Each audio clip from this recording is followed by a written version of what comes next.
Le bombardement de Londres par les Allemands, ça se déroule en deux temps. Premièrement, en 1940, au début de la guerre, vous savez, il y a la bataille d'Angleterre qui se passe dans le ciel. C'est un échec, donc les Allemands commencent à se tourner vers des bombardements de villes anglaises, et particulièrement Londres, pour toucher au cœur la puissance britannique et le moral des Britanniques. Mais face à l'héroïsme de l'aviation et au flegme de la population, eh bien, le projet sera abandonné. Et la deuxième phase, c'est 1944, lorsqu'Hitler fait face au débarquement allié, il remet les couverts et il veut à nouveau frapper au cœur les Anglais. Cette fois, ce ne seront plus des raids aériens, mais les fameux missiles V1 et V2. L'espoir d'Hitler à ce moment-là, c'est que ces frappes aveugles, meurtrières et terrifiantes, eh bien justement, terrifient les Anglais pour les amener à la capitulation en vain.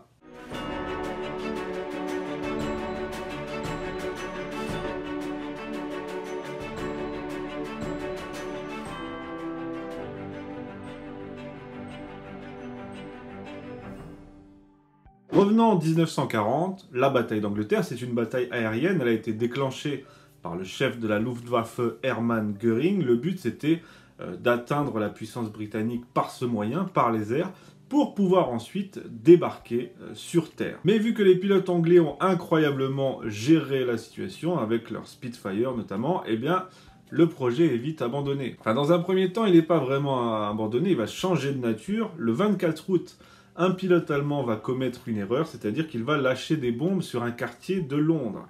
Et ça va faire réagir Winston Churchill, qui, contre l'avis de ses généraux, va décider lui aussi de vouloir aller répliquer à Berlin. Et c'est ainsi qu'il va lancer une opération très coûteuse en vie humaine pour lâcher quelques petites bombes sur Berlin en réaction. Hitler, ça lui plaît pas beaucoup qu'on ait bombardé sa capitale, alors il va réagir lui aussi et il va décider de concentrer désormais les efforts de la Luftwaffe en visant des villes allemandes. Fini les objectifs militaires, fini les batailles aériennes, désormais on frappe directement les civils pour atteindre les Anglais au plus profond de leur morale et essayer de les désolidariser de leurs dirigeants. Les bombardements se font généralement de nuit pour échapper à la DCA anglaise.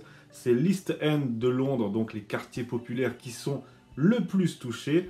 Les attaques allemandes, en général, pour vous donner une idée, ce sont des raids de 150 à 200 appareils à chaque fois. À partir du 15 octobre, on ne se concentre plus uniquement sur Londres et on décide côté allemand que les bombardements doivent s'étendre à toutes les grandes villes britanniques.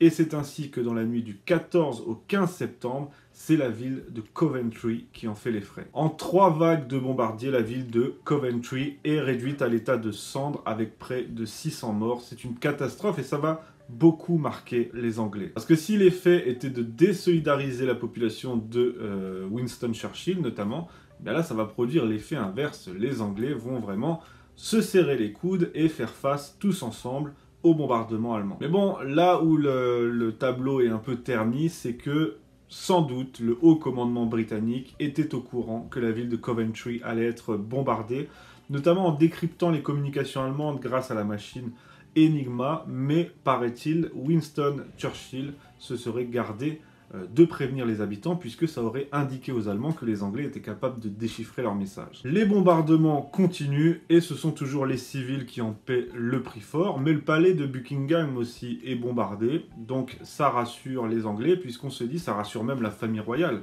puisqu'on se dit, eh bien voilà, les bombes touchent tout le monde sans distinction de classe sociale. Au total, pendant cette phase de bombardement qui a duré jusqu'en 1941, il y a eu un total de 50 000 morts côté anglais, 50 000 morts chez les civils. Et bien c'est le prix que les civils anglais ont dû payer pour que les Allemands ne bombardent pas les objectifs stratégiques militaires. Et ça a été là la grande erreur d'Hitler, puisqu'il voulait terroriser, affaiblir le moral des Anglais par ce moyen, au lieu de frapper les cibles militaires, alors qu'en fait, ça n'a fait que renforcer le sentiment national et l'envie de vaincre des Anglais. Donc en 1941, Hitler abandonne cette bataille et se dirige plutôt vers le front de l'Est. Mais je l'ai dit, il remet les couverts en 1944.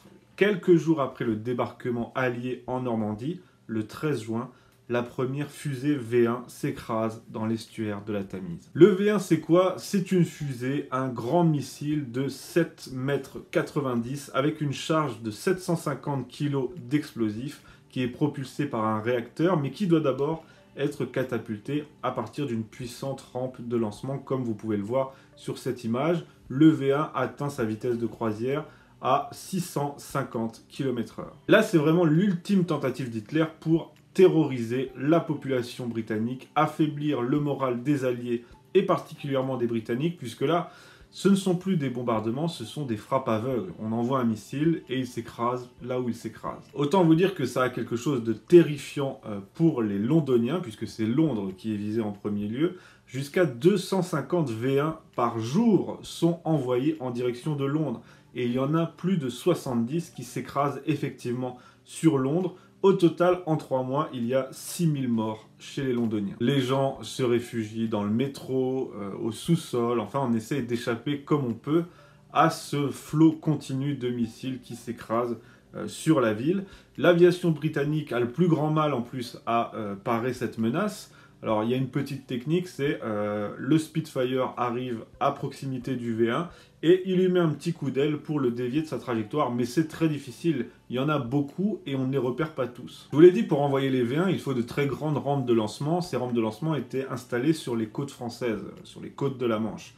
Il faudra le secours d'un résistant français, Michel Hollard, qui va localiser les 104 rampes de lancement allemandes, ce qui va permettre à l'aviation britannique de les détruire une par une et donc de mettre fin à ces attaques de V1 sur l'Angleterre à partir du 1er septembre 1944. Ensuite, c'est la Belgique qui va faire les frais des V1 puisque depuis l'Allemagne, on va tirer sur la Belgique des milliers, 20 000 engins V1 qui vont être lancés de juin 44 à janvier 45. Autant vous dire que les Belges, ils ont pas mal morflé, et pour ne rien arranger, ils n'ont pas gagné la Coupe du Monde. C'est important de le rappeler. Pour les Anglais, la menace V1 s'est terminée, mais le 8 septembre 1944, il y a 2 nouvelles fusées, de nouveaux missiles développés par les Allemands, plus puissantes, un plus long rayon d'action et beaucoup plus mobiles, beaucoup plus difficiles à détecter, les V2, aussi appelés A4, qui concentrent chacun 1 tonne d'explosifs. Là où c'est plus compliqué pour les Anglais, c'est que pour les V2, il n'y a pas besoin de rampes de lancement massives et installées sur place.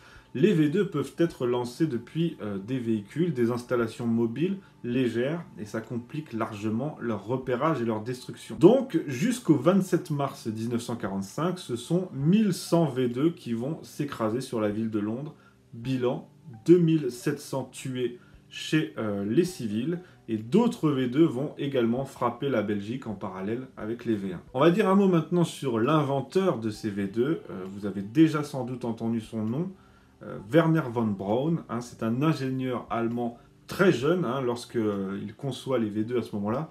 Il a 32 ans et il met ces V2 au point dans une base ultra secrète, la base de Peenemünde, je ne sais pas comment le prononcer, sur l'île d'Usedom dans la mer Baltique. Et lorsque l'Allemagne capitule, von Braun en est déjà à tenter de fabriquer des fusées intercontinentales capables de toucher les États-Unis. C'est pour vous dire à quel point il avait été loin dans le processus et à quel point c'était un inventeur génial.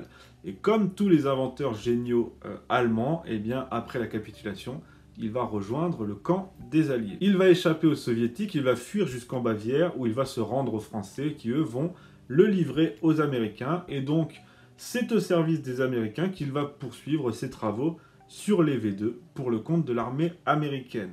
Mais à partir de 1960, von Braun va rejoindre la NASA, et c'est là qu'il va accomplir son rêve d'enfant, c'est-à-dire construire des fusées et envoyer des hommes sur la Lune, et c'est lui qui va ensuite diriger le programme Apollo, qui va accomplir cet exploit. Merci pour votre attention, j'espère que ce sujet Seconde Guerre mondiale, j'en fais pas beaucoup, mais c'était très intéressant, vous a intéressé. Mais moi je vous donne rendez-vous la semaine prochaine, parce que la semaine prochaine, c'est un peu l'épisode 2 de cet épisode. Là on a parlé des bombardements allemands sur l'Angleterre, avec le Blitz, puis ensuite les V1 et les V2.